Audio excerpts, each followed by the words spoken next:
Som e imagem ok, pessoal? Dá um ok aí se o som e a imagem estiver tudo certo.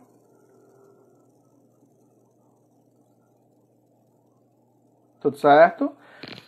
Bom, eu estava agora há pouco numa live. Dá só um ok se tiver o som e a imagem chegando até vocês, ok. Eu estava agora há pouco numa live com a Gerlane, que é neuropsicopedagoga. A gente estava conversando sobre mitos e verdades acerca do autismo e como uma hora é um tempo muito curto. Obrigado, Paulinha. Uma hora é muito curto para tanta pauta que o autismo traz. Eu resolvi entrar de novo. Eu gosto de falar mesmo, aproveitar que estou aqui já em frente ao celular. E quero continuar falando das últimas situações dentro desses mitos e verdades, se vocês estiverem a fim de ouvir, lógico, tá? A gente falou de alguns mitos e verdades e vou continuar aqui falando dos outros, para que não deixem vocês na vontade de escutar esse restante das situações dos mitos e verdades acerca do autismo. Bom, um outro mito ou verdade é: autistas podem ter dificuldades em lidar com rotina. Sim, isso é verdade. Prejuízos na flexibilidade mental, prejuízos no córtex pré-frontal, que a gente chama de função executiva, prejuízo nessa região específica do cérebro, traz aí uma dificuldade em função dessa rigidez mental. O que não quer dizer que a gente não possa modificar. Gerlane, voltei aqui para conversar sobre o restante dos mitos. Vou te chamar aqui na sala.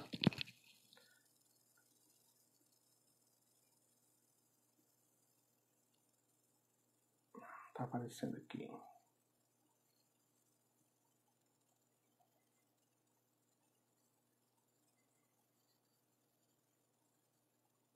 Cadê Gerlane?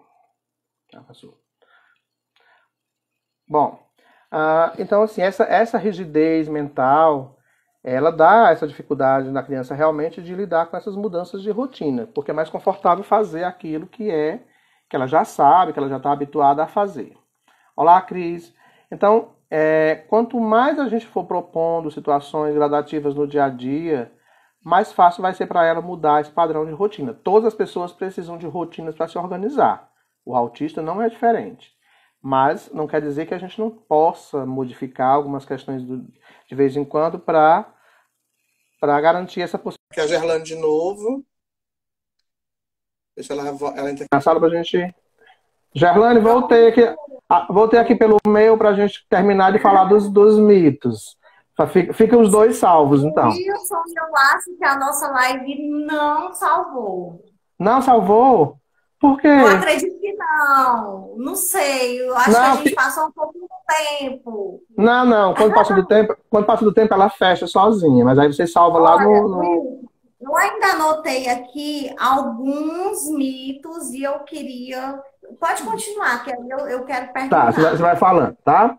Então, é verdade que sim, o autista tem dificuldade em lidar com rotina, mas é interessante que a gente proponha gradativamente algumas mudanças que gerem essa possibilidade de flexibilidade mental. Vou te colocar lá nas tuas perguntas que autistas são gênios ou têm atraso mental? Existe a habilidade acima ou abaixo da média? Era mais ou menos assim a pergunta. Isso é falso. A gente não está falando de dois extremos. Não existe o autista gênio e o autista comprometido. Existe o espectro do autismo.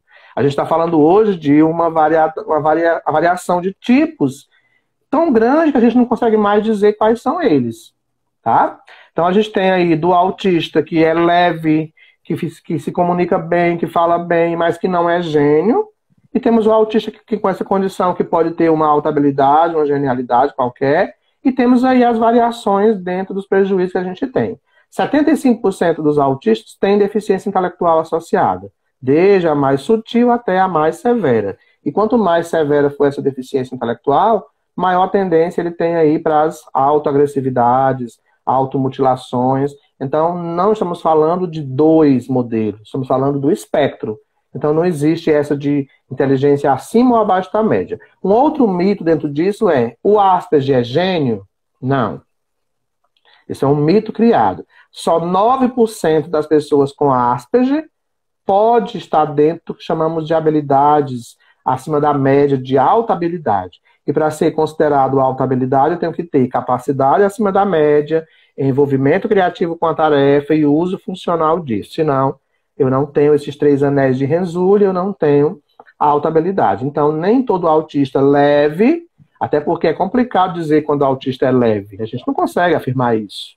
É leve em quê? É leve na fala, mas pode ser grave no comportamento, pode ser grave na questão intelectual, pode ser grave na sensorialidade. Então, eu não tenho como afirmar se ele é leve, moderado ou severo. O fato é que nós temos aí um leque de tipos para o autismo que a gente nem consegue mais numerar pela variação como eles se apresentam, tá? A gente tem autistas hoje de todos os modelos. A gente tem autista hoje na vida adulta se descobrindo autista. Quando a realidade no passado ganhou outros nomes, né? Ganhou o nome de TDAH, de transtorno qualquer, de deficiência, disso ou daquilo, menos de autista. Então, não tem como a gente fechar esses 2 modelos entre com habilidade ou sem habilidade. A gente tem aí diversas condições. Um outro mito é: autistas podem ter dificuldade na sua forma de brincar? Verdade. Autistas não brincam funcionalmente ou brincam mais ou menos funcional. Autistas organizam objetos por sequência, por tamanho, por cores, empilham, enfileiram, mas não brincam funcionalmente. E o que é brincar funcional? Brincar funcional é você reproduzir na brincadeira aquilo que você vê no contexto social. A brincadeira ela é uma reprodução mecânica e mais tarde compreensiva acerca daquilo que eu vejo no dia a dia. A criança brinca com o carro imitando como o carro funciona, o barulho do carro, um acidente de carro, acabou a gasolina, estacionou, lavou. Ao brincar, ela vai entendendo como o carro funciona. Ela brinca de médico imitando o médico. Ela brinca de pai, mãe ou de professor imitando esses personagens. E conforme ela vai imitando, ela vai entendendo como cada pessoa funciona, como cada coisa funciona no seu dia a dia. Isso é funcionalidade. Sem contar que ela pode transformar objetos em significados, dando criatividade a esse objeto, como pegar um controle remoto e simular que é um celular, pegar uma tampa de panela e imitar a direção de um carro. Ela vai criando coisas em cima de objetos que não têm essa representação, entendendo aí que ela está reproduzindo diversos modelos. O autista, em geral, não faz isso. Portanto, é necessário que a gente, enquanto família, enquanto profissional, treine esse brincar, instigue esse brincar, brinque com essa criança, gerando aí neuroplasticidade e melhor possibilidade de compreensão de situações que no dia a dia a criança com autismo já traz como prejuízo. Lembre-se, eles têm prejuízos no funcionamento dos neurônios espelhos, que imitam o que vê para mais tarde interpretar. Se eu tenho prejuízo na imitação, eu vou ter prejuízo na interpretação. Se eu tenho dificuldade de interpretar o mundo, eu tenho um prejuízo de aprendizagem acerca desse mundo. E aí cabe a nós, terapeuta, brincar, estimular, simular situações. A criança está brincando, mergulhe na brincadeira dela, imite o carro, imite os sons dos animais. Ah, mas ele não gosta, instigue. Entre respeitando o limite dele, mas instigue. Isso, né, Wilson? Como é? Em vez de intervenção precoce, vem nos trazer isso. Isso. É você entrar na brincadeira da criança, é você deixar a criança liderar a brincadeira. E aí tem você horas... entrar, conquistar, ganhar a atenção dessa criança. Tem horas que você tem que observar ela brincando, tem horas que você tem que participar da brincadeira, tem horas que você tem que deixar ela fluir naturalmente, tem hora que você tem que aprender a hora de falar e a hora de calar, mas o fato é que, em se tratando de autismo, eu já trago aí um prejuízo nesse contexto do brincar funcional, portanto eu preciso entender que é necessário cada vez mais investimento nesse brincar. Esse período de quarentena é um período de se reinventar, onde os pais têm que descobrir formas de chegar próximo do seu filho, né? E o celular e o tablet são ferramentas interessantes, mas a gente tem que ter cautela com o uso disso. Vou já falar sobre isso enquanto mito ou verdade. A desatenção dos pais causa o autismo. Já falamos, isso é falso. Sim. Com nenhuma questão associada aí a essa relação familiar. É lógico, pais afetivos, pais envolvidos, pais participantes, pais presentes fazem e trazem grande significado para a evolução de qualquer criança, seja ela autista ou sem nenhum tipo de dificuldade. O fato é que eu não posso culpabilizar ninguém por essa condição diagnóstica, tá? É uma questão que a gente precisa ainda trazer para a família, porque muitos se sentem culpados pela condição de seus filhos, quando na realidade não existe uma culpa que a gente possa associar à família, tá? Nesse contexto do autismo, não, tá? É uma condição que já nasce com ela, seja por uma herança parental, genética parental, seja por uma mutação de genes que aconteceu durante a formação embrionária, a partir da interferência de diversos fatores ambientais, como doenças infecciosas, medicamentos, drogas, radiação, poluição, que a gente não pode precisar de onde veio, de fato, esse elemento causal. O fato é que a gente sabe que boa parte dos quadros de autismo tem uma herança associada aí à genética familiar, né? Os fatores de risco familiar. Ah, mas não tem ninguém com autismo na família, não estou nesse caso, não foi. Não é só ter ou não alguém com autismo na família, é alguém com TDAH, com deficiência, com esquizofrenia, com autismo, toda a família tem. Então a gente não pode nem descartar essa condição aí como um fator de risco, né? Outra questão que é importante colocar aqui, nem todo autista precisa de cuidador escolar, verdade, tá? Não estou falando aqui de mediador, de AT, estou falando de cuidador. Cuidador é um profissional que cuida. Quem precisa do cuidador, que pode ser qualquer pessoa mesmo, sem saber nem ler e escrever. O cuidador, ele auxilia na alimentação, se a criança não sabe ainda comer sozinha, na locomoção, se ela não anda sozinha, na higienização, se ela não sabe ir ao banheiro e fazer suas necessidades sozinha, ou se ela tem comportamentos que precisam de alguém para, de vez em quando, sair um pouquinho com ela, voltar para ela se reorganizar.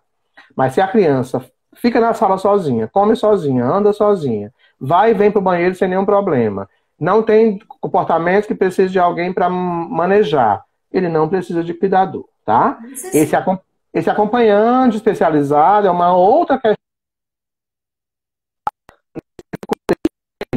Mas o cuidador que cuida, nem todo autista precisa, tá? Diga, Gerlane. Pode falar. Não, não, era só isso, que nem toda criança precisa desse cuidado. Alguém vai dizer assim, mas na lei 12.764 tem assim, que o autista precisa do cuidador. É verdade, tem. Mas tem uma vírgula que diz assim, caso seja comprovada a necessidade desse cuidador. A gente tem que ter cuidado para não achar que toda pessoa com autismo tem que ter alguém com ela. E é mais interessante que a gente, enquanto família, saiba e entenda que quanto mais ela consiga ficar sem ninguém, melhor para ela, porque ela vai ser independente. E orientar essa pessoa que está acompanhando essa criança para fazer atividades com ela e não por ela. É muito diferente.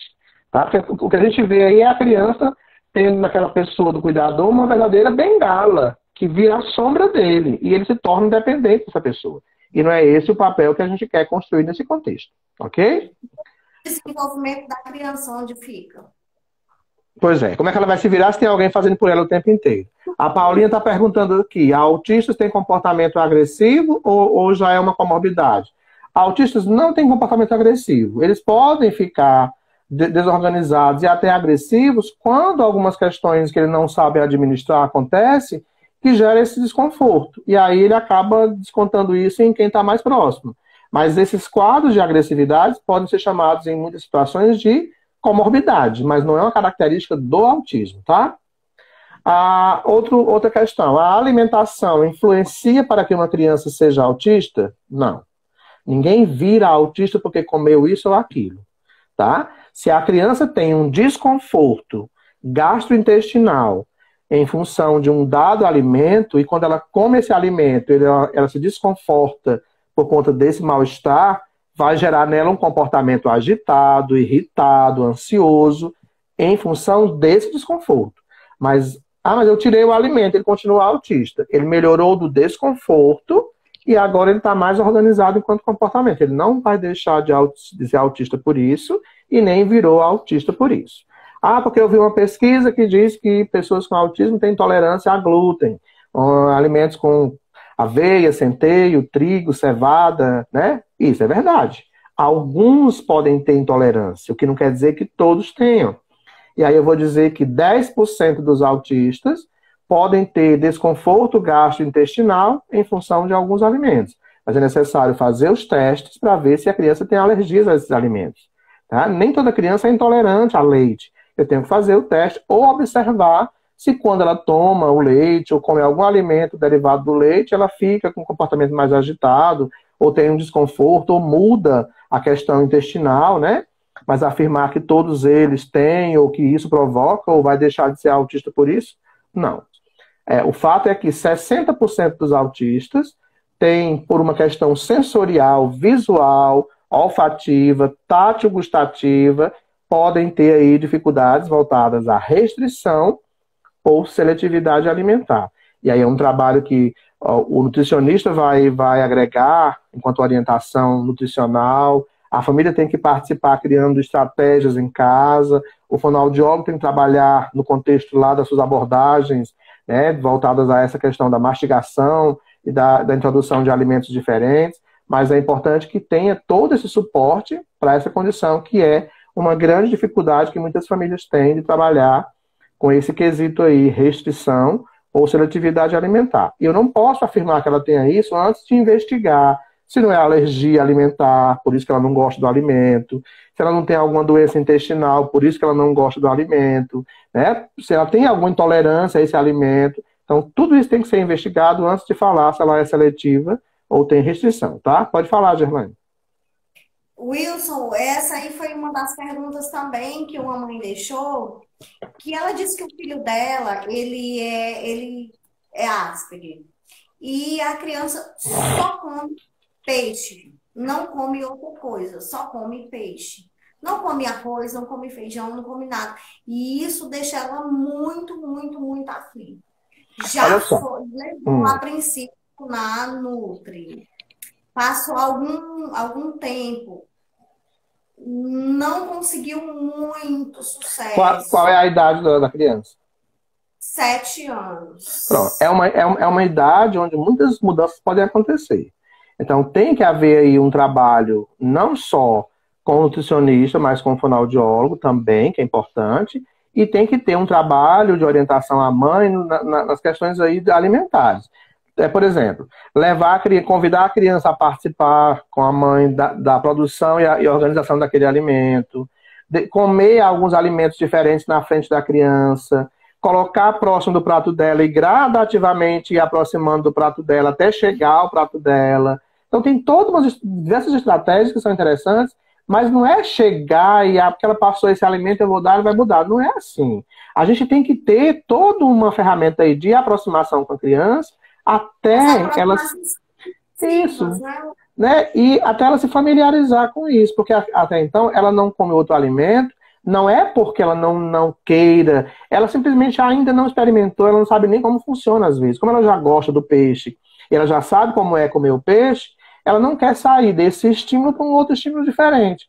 Mas aí tem que ter todo um manejo familiar, principalmente, para chegar a introduzir novos alimentos. Mas tem que ter essas estratégias, não é desistir.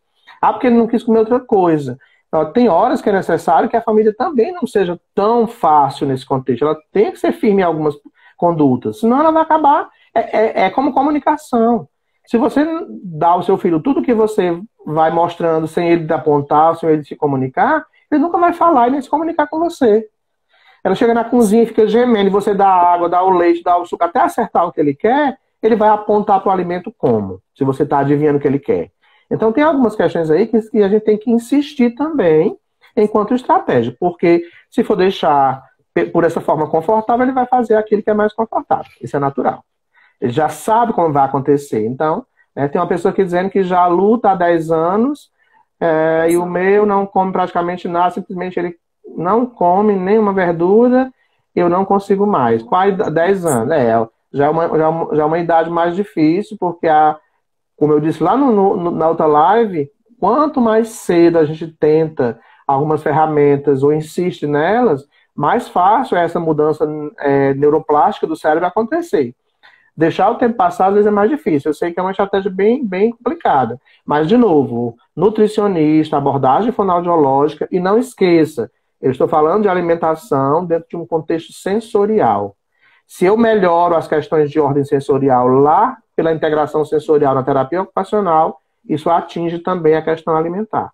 Portanto, nenhuma abordagem ela é isolada, ela tem toda uma ligação. Quanto mais gente envolvida no processo, mais fácil é a gente adquirir algumas conquistas, dentre elas a questão alimentar, né? Você tinha colocado também uma questão que era assim: uma pessoa autista será dependente a vida toda? Isso é falso e depende. Depende dos prejuízos que ela tem enquanto autista, depende da estimulação que ela recebe, depende do que você oportuniza a ela em casa enquanto possibilidade de se virar sozinho. Porque se você dá tudo na mão dela, ela nunca vai aprender a ir buscar o alimento. Se ela come, você pega o prato e lava, ela nunca vai aprender a lavar o prato dela. Se ela vai tomar banho, você vai lá e banha, ela nunca vai aprender a tomar banho sozinha. Se ela vai vestir uma roupa e você não deixa nem ela escolher a roupa e já veste a roupa nela, ela não vai se virar sozinha nunca. Então, a dependência, a parcial dependência ou a independência, ela vai depender daquilo que a gente oferece. A gente tem falado do autismo na infância. Por quê? Porque o que vai acontecer na vida adulta depende do que eu fizer na infância. Não vai adiantar deixar o tempo passar e querer resolver lá na adolescência e vida adulta. Não vai funcionar. O tempo de conquista é até 7 anos. Depois disso, a gente conquista. Não tanto quanto a gente conquistaria quando começa mais cedo. Portanto, quanto mais cedo se perceber, quanto mais cedo se iniciar o processo de estimulação, mais chance a gente tem de evoluir. Esse é o grande segredo da estimulação, que a gente ainda não conseguiu fazer com que todas as famílias entendam, né? Outro ponto. Oi. Quanto mais cedo, melhor. Quanto mais cedo, melhor. Lembrando exatamente, gente, o que o Wilson falou lá na outra live. O seu filho não é um diagnóstico, então, muitas vezes é necessário esperar que a criança um pouquinho mais para se fechar esse diagnóstico, mas estimular. Você não vai esperar fechar o diagnóstico para estimular para começar isso. Então, mais cedo, melhor. Neuroplasticidade. Olha a importância. E de grande significado na infância, né? Existem diversas formas de tratamento para o autista? Verdade. Abordagens multidisciplinares, terapia ocupacional, fonoaudiologia, psicologia, fisioterapia, psicomotricidade, neuropsicopedagogia, psicopedagogia. Dentre essas abordagens, a gente ainda tem programa TIT, PECS, ABA, Flurtime, Padovan, Sunrise, musicoterapia, ecoterapia, Jasper, integração sensorial, dentre outras infinidades aí de programas que podem ser úteis dependendo de cada caso. Além dos diversos recursos que a gente tem aí, lúdicos, pedagógicos, autoexpressivos, né, motores. A gente tem diversas ferramentas aí além desses programas de intervenção. Outro ponto importante que é falso. Todo autista precisa de medicação. Já falamos sobre isso. Isso é mentira, isso é falso. O remédio não é para o autismo, mas sim para o que está associado a esse autismo. Para as comorbidades. E são muitas as comorbidades, tá? O TDAH, que está presente em 44% dos casos. Epilepsia de 18% a 30%. Nós temos aí problemas intestinais, seletividade alimentar, quadros de agressividade que pode acontecer em alguns casos, de autoagressividade, comportamentos diversos aí, como o TOD, né? São vários comportamentos que podem estar associados ao autismo que precisam de medicação. Para o autismo não existe remédio porque é uma condição de funcionamento e não uma condição que tenha que ser corrigida por medicação, tá? Existe cura para o autismo? Não. Isso é falso. O autismo não é doença, portanto não é cura. Se a gente trata os quadros associados, a gente melhora a condição do autismo. O autismo nasce com você e vai morrer com você. A grande diferença é a estimulação que ele recebe de mais funcionalidade ou menos funcionalidade. Então, dependendo da gravidade do caso, ele pode ser mais funcional ou menos funcional. Mas ninguém deixa de ser autista, ninguém deixa de ser disléxico, ninguém deixa de ser TDAH, ninguém deixa de ser deficiente intelectual, né? É uma condição que vai estar com você, mas melhorada em função da estimulação que você recebe, ok? Animais de estimação podem auxiliar no tratamento do autismo? Verdade. Mas eu preciso observar se a criança tem identidade ou não com esse animal. Nós temos a ecoterapia, que é extremamente importante enquanto ferramenta, que é o cavalo, né? Mas tem que ter um profissional habilitado em fazer uso desse programa. Temos a cão-terapia, que é a utilização de cães de raça específica para a intervenção do autismo, que melhora o comportamento, a afetividade, tem um poder absurdo Temos a sinoterapia, que é a abordagem com animais de pequeno porte, né, como gatos, coelhos, iguanas, até cobras em algumas terapias aí, mas dependendo aí de como a criança se identifica ou não com esses animais, tá? A utilização, estamos já terminando. A utilização do tablet e do celular auxilia no tratamento? Sim, mas cuidado. Se eu estou trabalhando um tempo X e estou acompanhando, mediando com um objetivo específico, como um mediador desse processo, ótimo. Se em casa a mãe deu o celular e a criança tem um tempo, um horário X para usar, é meia hora de manhã ou meia hora à tarde, seja com alguém ou livre, ótimo. Ela não pode ficar o dia inteiro com esse aparelho na mão, porque ela vai gerar aí nela um outro transtorno que já virou um transtorno da atualidade, que é transtorno dependente, uma dependência na luz, que gera o cérebro da criança nesse contexto. Então, o celular é bem-vinda, desde que a gente use com cautela. Não é para deixar a criança transformar o celular em uma chupeta eletrônica. A gente tem que ter cuidado com o uso dos recursos, né? Bom, só para fechar, a gente ficou mais meia hora conversando. Esses foram alguns mitos que a gente conversou nessas duas lives. A Gerlane terminou a dela e eu aproveitei o momento e abri de novo. Estão aqui nesse livro, estão sempre me acompanhando nas palestras, estão lá nos meus vídeos no Instagram, no YouTube, no Facebook. Quem tiver interesse em ir lá, em visualizar, é só procurar e conhecer cada vez mais o autismo. A gente, de posse dessas verdades, desse conhecimento, a gente vai desfazer alguns preconceitos que ainda acontecem todos os dias. A gente só consegue derrubar um mito, uma informação falsa, quando a gente consegue entender e trazer essa verdade como ferramenta aí para esclarecer as pessoas que ainda não entendem esse contexto. O autismo vai passar a ser uma coisa mais natural a cada dia que a gente falar mais sobre ele. A gente vai naturalizar esse assunto quando a gente passar a falar sem o preconceito que a gente, no passado, tinha em relação a ele. Quanto mais a gente discutir sobre isso, mais fácil vai ser aceitar, mais fácil vai ser acolher, mais fácil vai ser gerar flexibilidade para tal e tão famosa acessibilidade que todos precisam, tá? Então, eu estive com a Gerlane, que está aqui comigo na live, na outra sala, conversando sobre mitos e verdades, desvendando o autismo. A gente já está 1 hora e 30 minutos conversando sobre isso. Eu espero mais uma vez ter atendido a todos vocês. Convidando agora para amanhã, às 17 horas, ir de novo conversar comigo e a Ana Cláudia sobre autismo, sensorialidade e seletividade alimentar. E nos acompanhando aí pelas redes sociais, no Instagram e no YouTube, porque a gente está falando todo dia sobre um assunto nesse contexto aí do autismo, trazendo essa informação que é importante não só para nós profissionais, mas para a família, para pessoas leigas que vão ter ou já têm no seu contexto de vida alguém com autismo ou conhecem alguém com autismo, tá? Então, eu fico mais uma vez agradecer a Gerlane pelo convite e por também ter vindo para a minha sala conversar comigo. Muito obrigada. Quanto e eu mais... vou deixar lá no Instagram, gente, tá? No meu Stories, o livro do Wilson. Pronto, tá? coloca lá. Enquanto mais informação boa, melhor. Quanto mais conhecimento, melhor. Então, eu vou estar deixando lá o livro do Wilson, tá? Para Isso vocês mesmo. verem e adquirirem o seu livro, porque quanto mais conhecimento, melhor. Obrigado, Jana, pela presença e até um próximo encontro.